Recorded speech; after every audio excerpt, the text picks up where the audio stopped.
Hello दोस्तों, welcome back to my channel miss Naaz. I hope आप सभी बहुत अच्छे होंगे। तो आज फिर एक बड़ी अपडेट के साथ आई हूँ जो बहुत ही इम्पोर्टेंट होने वाली है। अगर आप डाक विभाग की भर्ती का नोटिफिकेशन रिलीज़ होने का वेट कर रहे थे तो वो रिलीज़ हो चुका है। उसकी PDF भी मैं आपको दे दूँगी, जिसका लिंक मैंने डिस्क्रिप्शन में दे दिया है। इसके अलावा इसमें कितनी पोस्ट हैं, क्वालिफ़िकेशन क्या रहेगी, एग्ज़ाम होगा कि नहीं, हर चीज़ इसमें डिटेल में बात करेंगे। या फिर कट ऑफ किसके अनुसार भरेगी, डिटेल में इसमें बात होगी। बस आप वीडियो को स्किप मत करिएगा, हर डाउट मैं आपका क्लियर करने की कोशिश करूंगी। फिर भी कोई डाउट आता है आपका तो कमेंट सेक्शन में पूछ लीजिएगा। इसके अलावा आप हमारे चैनल को सब्सक्राइब कर लें और बेल आइकन को प्रेस कर लें ताकि फ्यूचर में आने वाली सभी अपडेट का नोटिफिकेशन आप तक पहुँच जाए। चलिए वीडियो को स्टार्ट करते हैं और आपको एक एक इन्फॉर्मेशन देते हैं GDS न्यू रिक्वायरमेंट 2024 के बारे में।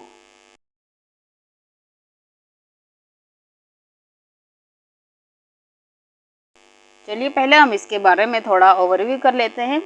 तो रिक्वायरमेंट ऑर्गेनाइजेशन नेम है आपका Indian postal department. Post name क्या है, तो पोस्ट इसमें आपकी 3 रहेगी, GDS, BPM और ABPM, ग्रामीण डाक सेवक। मोड ऑफ अप्लाई वो आपको ऑनलाइन होगा। टोटल वैकेंसी 44,228 वैकेंसी के लिए नोटिफिकेशन रिलीज हुआ है। जॉब लोकेशन आपकी ऑल इंडिया रहेगी। इसके अलावा अगर आप किसी और भी एग्जाम की तैयारी कर रहे हैं फॉर्म फिलअप कर सकते हैं, क्योंकि इसमें आपकी 3-4 घंटे की ही ड्यूटी रहती है। इसके अलावा मैं बात करूं नोटिफिकेशन की, तो नोटिफिकेशन आपको हमारे टेलीग्राम चैनल पर मिल जाएगा, जिसका लिंक मैंने डिस्क्रिप्शन में दे दिया है। चलिए इसमें एज की बात कर लेते हैं कि GDS भर्ती के लिए आपकी एज क्या होनी चाहिए। एज जो कैलकुलेट होगी वो आपकी 1 जनवरी से, और मिनिमम एज आपकी 18, वहीं मैक्सिमम एज आपकी 40 ईयर्स होनी चाहिए। तो 18 से 40 साल के सभी कैंडिडेट इसमें फॉर्म अप्लाई कर सकते हैं। एज जो कैलकुलेट होगी वो आपकी 1 जनवरी से होगी। और एक चीज़ का ध्यान रखिएगा, अप्लाई करने से पहले आप नोटिफिकेशन को रीड कर ले ताकि बाद में कोई प्रॉब्लम ना हो। अच्छे से आप फॉर्म फिल कर लीजिएगा।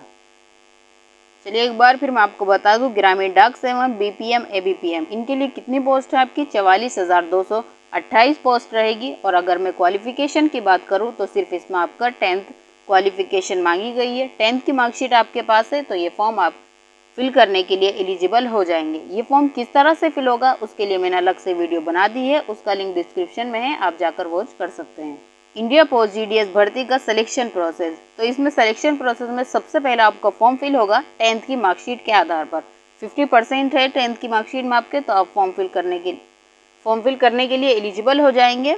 उसके बाद का प्रोसेस की बात करते हैं तो सबसे पहले आपकी 10th की मार्कशीट के आधार पर ही एक शॉर्ट लिस्ट जारी की जाएगी, जिसमें आपका नेम होगा। अगर आपका उसमें नेम है तो आप डॉक्यूमेंट वेरिफिकेशन के लिए जाएंगे, और नहीं है तो आपका सिलेक्शन नहीं हुआ। बस उस शॉर्ट लिस्ट से ही आपका काम होगा, जो भी होगा। इसमें एग्ज़ाम नहीं होता है। तो शॉर्ट लिस्ट के बाद आपका डॉक्यूमेंट वेरिफिकेशन होगा और फिर आपका मेडिकल होगा। इन 3 चीज़ों के बाद आप इसमें सेलेक्ट हो जाएंगे। अब अगर हम इसमें एप्लीकेशन फ़ीस की बात करते हैं कि GDS वैकेंसी के लिए आपकी एप्लीकेशन फ़ीस क्या रहेगी। जनरल OBC और EWS के लिए आपको 100 रुपीज़ फीस पे करनी है, वहीं SC ST के लिए आपको 0, कोई पेमेंट आपको नहीं देना होगा। पेमेंट मोड आपका ऑनलाइन होगा, इस चीज़ का आप ध्यान रखेंगे।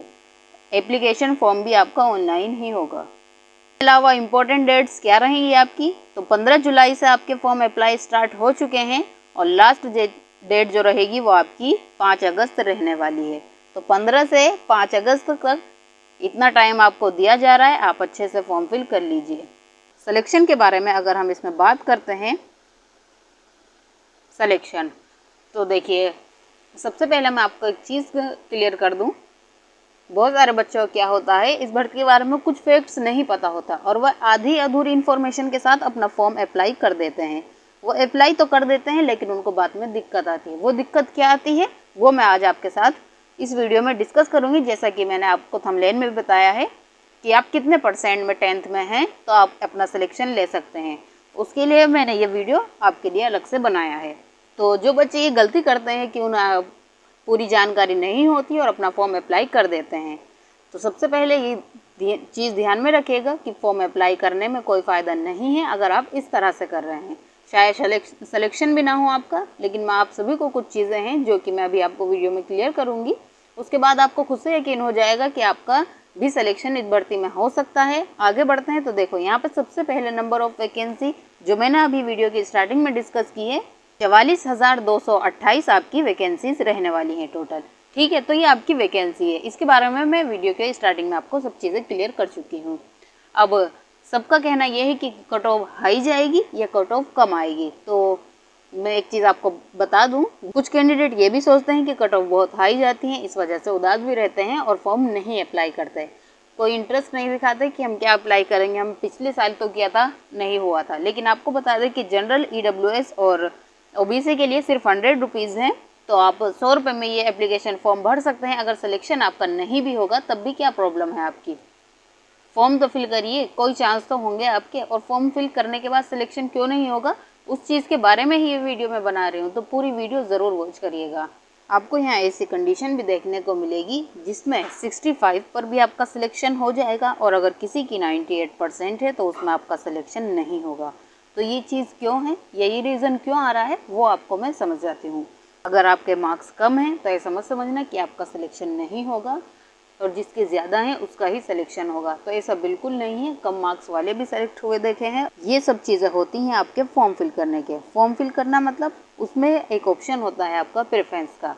जब आप अपने प्रेफरेंस फिल करते हैं, उसमें जब आप फॉर्म फिल करेंगे तो आपको सब समझ आ जाएगा कि आपके प्रेफरेंस क्या है, डिवीज़न क्या है, किस तरह से हैं। फिलहाल मैं भी आपको बता दूँ, जब आप एप्लीकेशन फॉर्म भरेंगे उसमें यहाँ पे हाईएस्ट जिस बच्चे ने फॉर्म अप्लाई किया है उसके मान लो 80% है आपके। कितने परसेंट है, 80, जिसने हाईएस्ट का भरा है। अब किसी को पता तो नहीं है कि कहाँ पे कितना भरा हुआ, लेकिन लक वाली भी एक चीज़ होती है कि यहाँ पे हाईएस्ट 80 वाले हैं और 81, 80 पर तो आपका सिलेक्शन हो जाएगा। अब एप्लीकेशन फॉर्म फिल करने का वीडियो मैंने बनाया हुआ है जिसका लिंक डिस्क्रिप्शन में है, आप वो वीडियो वॉच कर सकते हैं। उसमें जाके देखना, उसमें डिवीज़न के अकॉर्डिंग आपके फॉर्म अप्लाई होते हैं, जो मैंने वीडियो में किया हुआ है। तो वो आप देखकर अपना फॉर्म अप्लाई कर सकते हैं।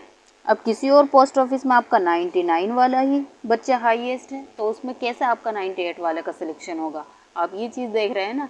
तो ये फॉर्म अप्लाई करने का ही सबसे बड़ा फंडा है। अगर आपका फॉर्म डिवीज़न के अनुसार आपने अच्छे डिवीज़न सेलेक्ट किए, आपने प्रेफरेंस अच्छे दिए, तो आपको ज़रूर 65% पर भी जॉब मिल सकती है। और आपने गलत प्रेफरेंस दिया था तो आपको 98 पर भी जॉब नहीं मिलेगी। तो यही रीज़न होता है कि 65 पर क्यों जॉब मिली और 98 पर क्यों नहीं मिली, जो रीज़न मैंने अभी बताया। ये फॉर्म फिल करने का ही है। इसके अलावा मैं तो आपसे यही चीज़ बोलूँगी कि 65 हैं तो भी आप फॉर्म फिल कर दीजिए, और 65 से ज़्यादा हैं तो भी आप फॉर्म फिल कर दीजिए। नुकसान कुछ नहीं है। जनरल OBC से हैं तो सिर्फ आपके 100 रुपये ही तो चल जाएंगे, लेकिन अगर सिलेक्शन हो जाएगा तो आपकी मंथली सैलरी तो बढ़िया हो जाएगी। इसके अलावा आप इसमें तैयारी भी कर सकते हैं किसी और एग्ज़ाम की, ये भी बड़ी अच्छी बात है। और सैलरी पैकेज भी इसका अच्छा खासा रहता है, क्योंकि देखो आपको पता है कि लो केसेस वाले भी बहुत सारे ऐसे बच्चे हैं जिनका सिलेक्शन यहाँ पर हुआ है। तो अगर आपकी 65 है या फिर 98 है, इससे वो मत रखिएगा, डीमोटिवेट मत होइए बिल्कुल भी। जितनी भी परसेंट है अपने ऊपर भरोसा रखिए और फॉर्म अप्लाई कर दीजिए। आप अपने आप को मोटिवेट रखें, अपॉर्चुनिटी आपको मिली है, इसे गवाइए मत। जल्दी से जाइए, फॉर्म अप्लाई करिए। फॉर्म अप्लाई का वीडियो मैंने आपको दे दिया है डिस्क्रिप्शन में, या फिर आप मेरे यूट्यूब चैनल पर डायरेक्ट चले जाइए और वहाँ पर अभी मैंने थोड़ी देर पहले ही वो वीडियो अपलोड की है। लिंक आपको डिस्क्रिप्शन में मिल जाएगा, अप्लाई लिंक। और अप्लाई किस तरह करेंगे वो वीडियो भी मैंने डिस्क्रिप्शन में लगा दी है। टेलीग्राम चैनल से आप जुड़ सकते हैं। तो आज की वीडियो ये थी, कोई भी डाउट हो तो आप पूछ लेना कमेंट सेक्शन में। चलिए मिलते हैं नेक्स्ट वीडियो में। Thank you so much guys.